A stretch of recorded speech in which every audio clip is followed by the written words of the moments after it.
Hello, and thank you for tuning in. My name is Dave Petriarch, and I am the Mayor of Pemberton Township. Joining us today is Pemberton Township Fire Chief and Office of Emergency Management Coordinator, Chief Craig Augustoni. Thanks for joining us, Chief. Thank you, Mr. Mayor.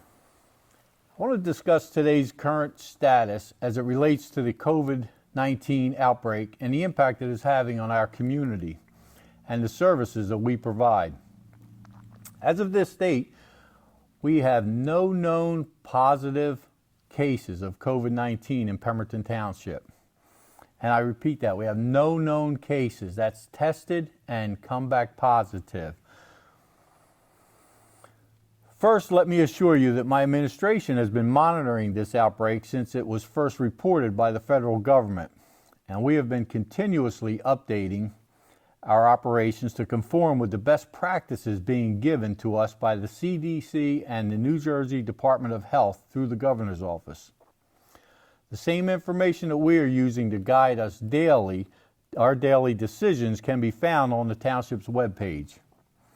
There you'll find links to the CDC and the New Jersey Department of Health, along with additional information such as executive orders coming down from the Governor's Office and closures within our operations. I encourage everyone to go to our webpage and not only familiarize yourself with these best practices, but to understand how the outbreak is affecting our community. This information is the same information that you are hearing being reported daily by the experts.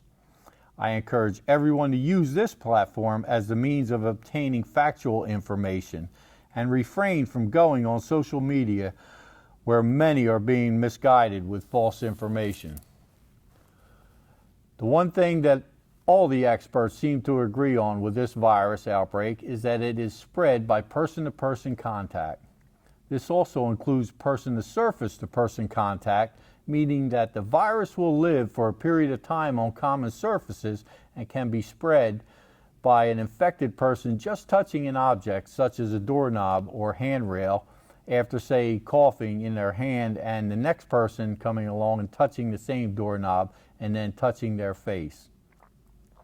Remember, this is a virus that attacks the respiratory system and therefore is believed to enter our bodies through our mouth, nose, and possibly eyes. This is why you are hearing so much about social distancing, coughing in your sleeve, and frequent and thorough hand washing. These are all the precautions that we have been told by health experts for decades during the flu season, and now you're seeing the effects. So what steps have we taken, and where do we go from here? As of this past Tuesday, March 17th at noon, all municipal buildings, to include the Recreation Department, our Senior Center, and Public Works Yard, all sports facilities, and Imagination Kingdom have been closed to the public. The Governor's recent Executive Order 107 requires everyone to stay at home. This executive order exempts first responders, healthcare workers, certain activities, and businesses. A copy of the order listing these exemptions will be posted on our webpage along with additional guidance as it is received. I think it is safe to say, as we move forward, we can expect to see additional guidelines coming down from the state and federal government requiring everyone to change the way we live.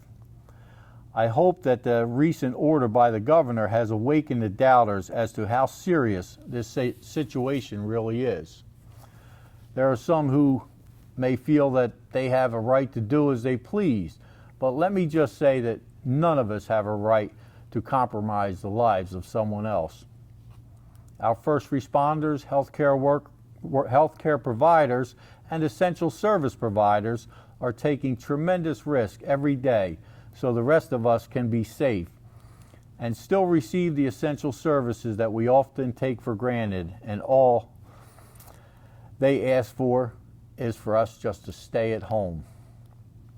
We have to give the experts the opportunity to get ahead of this thing, and by the best way we can help is to follow their guidance and limit our contact with others. The governor's executive order also requires employers to have employees who can work from home do so. There are a few jobs in municipal government that qualify for this, but we are working to identify which ones this would apply to and how we can accommodate them. We have continued so far to perform all the functions in our departments with the adjustments we have made, and will continue to make adjustments daily to continue to safeguard our employees. Currently, we can still call in during business hours and speak to staff members and get most of your questions answered and services provided. The court sessions have been temporarily suspended, but you can still handle some things by mail. Anyone with scheduled court dates will receive notice when their cases have been rescheduled. The inspections office will still be issuing permits, but by appointment only, so please call before coming in. Inspections will be limited to exterior inspections only, and in-home inspections to occupied residents will be temporarily suspended until further direction comes down from the Department of Community Affairs.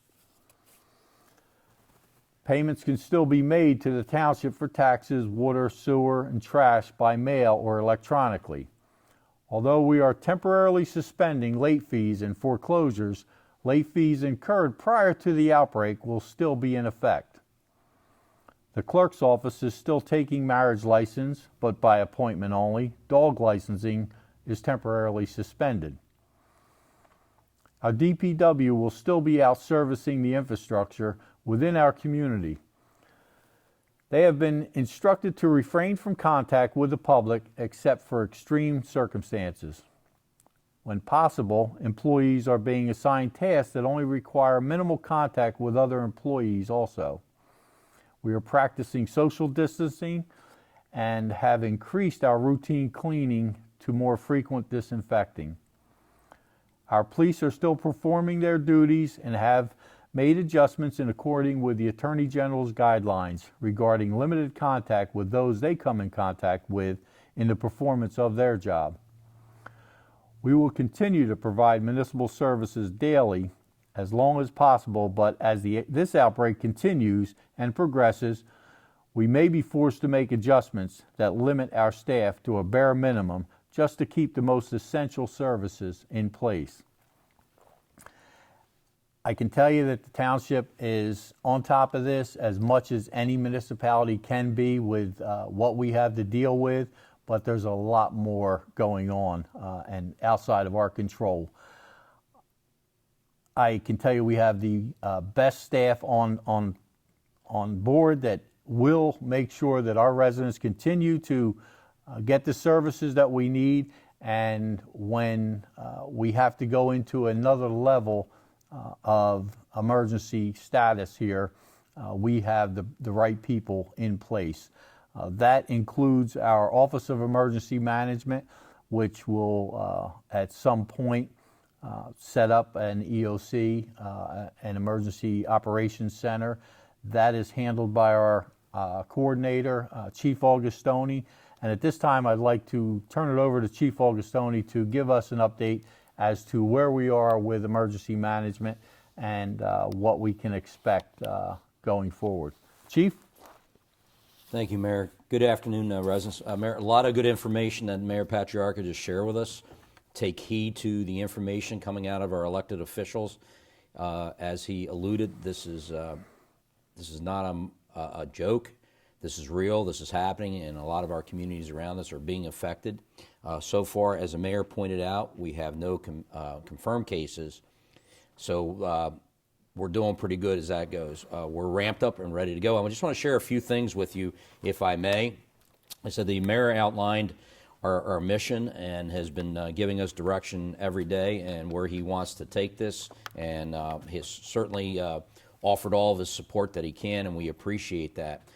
A couple things that he mentioned. The website is very, very important that you go on there, because we do update that daily. The www.pemberton-twp.com is our website, and when you go on there, there's a link, a box right there that takes you to the COVID-19 information is updated regularly, and the CDC website, Department of Health, and that's where you can grab a lot of your information. The other website that I want to talk about is our Register Ready. And this is a very, very important website for our special needs community. And we encourage you to go on there at www.registerready.nj.gov. That's all on the link.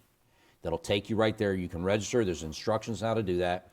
What that allows the first responder community and emergency management is it collects information on those individuals within our community that have special needs. Starting tomorrow, we are going to have that list ready for print, and we're going to be making phone calls to individuals and or their family members, whoever the point of contact is on those forms, to ensure that the information is accurate, up to date. If anything has changed, we will go ahead and take care of that. And if there's any concerns, we're going to help you navigate through that with our township personnel to ensure that that information is there and ready to go in the event that this, as the mayor keeps on alluding to, goes to another level.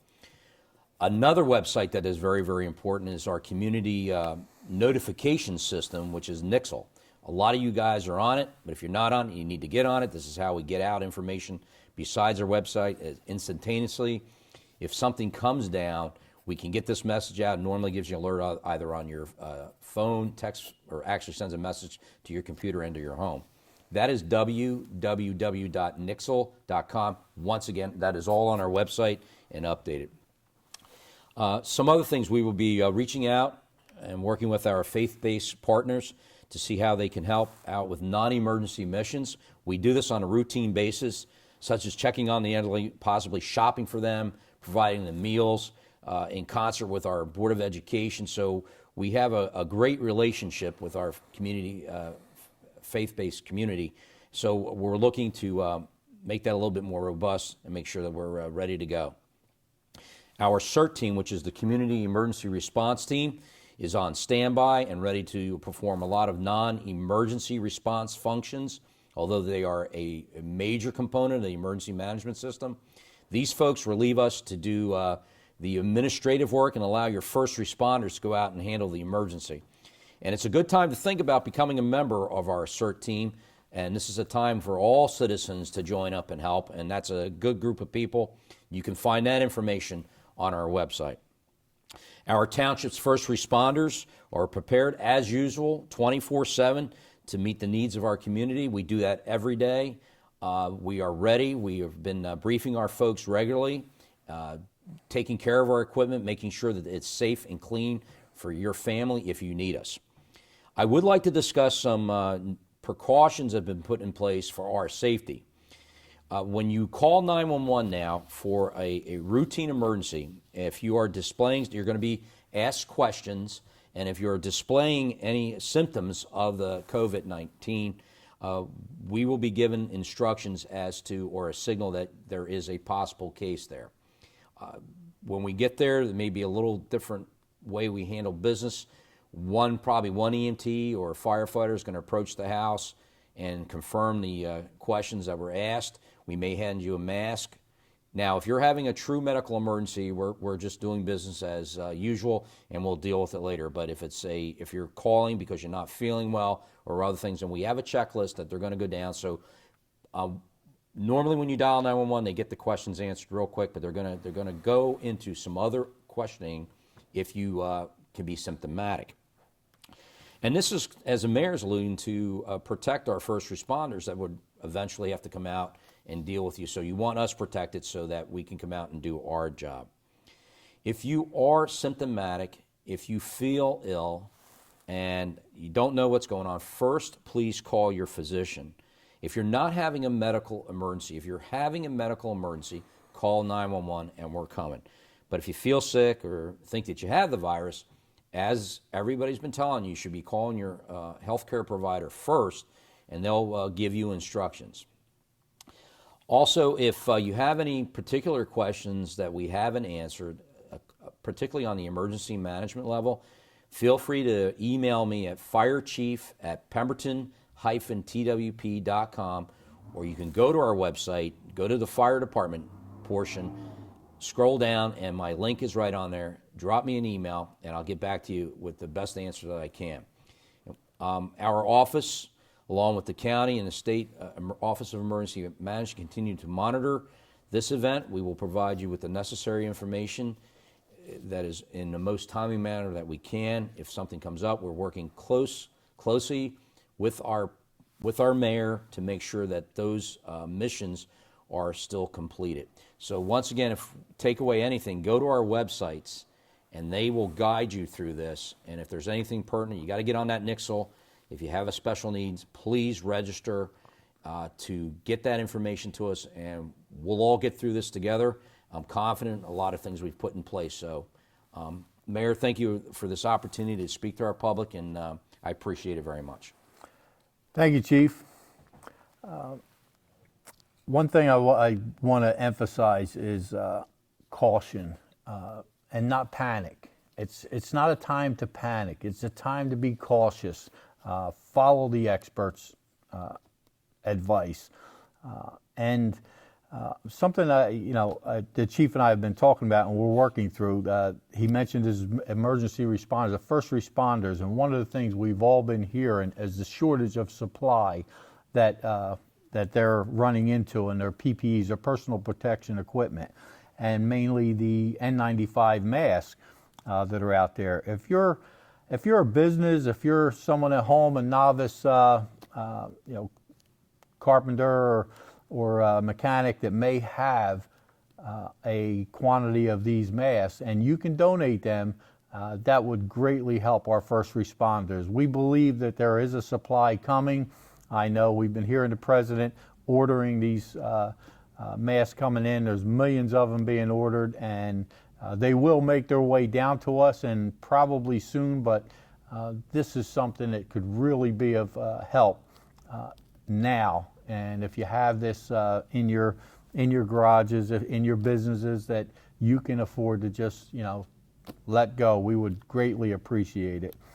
I've been saying all along we're going to get to this level that we're at now, and I do believe we're even going to get further because this thing is like something other than anything we've experienced because of how rapid it is moving.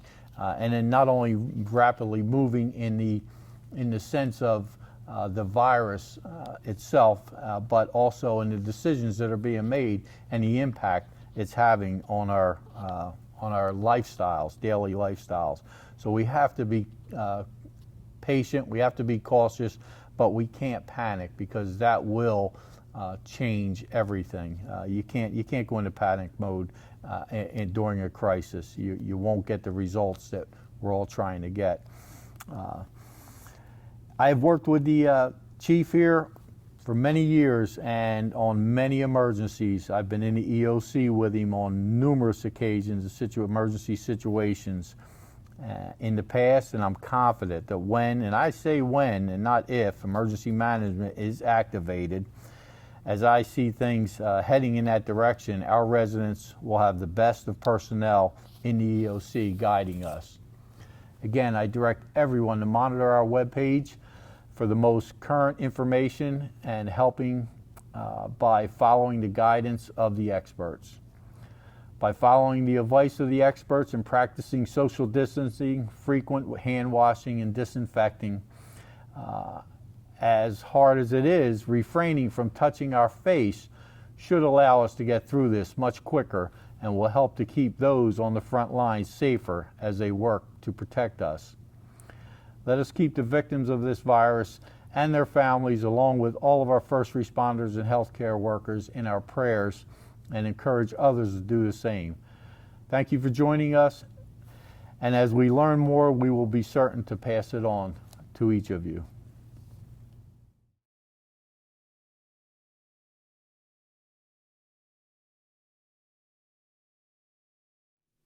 Hello again, Dave Petriarca, the Mayor of Pemberton Township.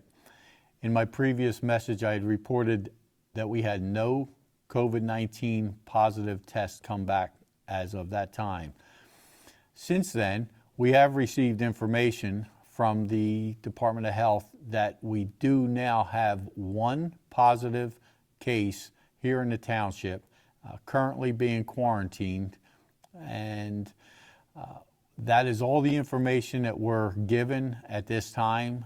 The location of the quarantine will be put out to all the first responders so that they have that information, but the identity of the individual or their family will not be made public, nor will the location be made public to the public. This is important information that must be given to first responders, but it is not information that is given to the public. Again, I had mentioned that this is a fast and rapid moving situation in many ways, and you can see how fast information is coming to us from the time we ended the last video. Within 5 minutes, we're getting confirmation of a positive case. As we get more information, if this continues to progress throughout the town, we will let you know as quickly as possible. But the experts are handling this in the best way possible. The individual has been quarantined at home, and the location of that home will be flagged to all first responders, but the information will not be made public, as in all cases that are reported here in New Jersey. The information is only given to the first responders, and for obvious reasons. They need to know where this threat lies when they go responding to a home. So if we hear anything else, we will get back to you with more information, but let's all pray that this is our only case going forward.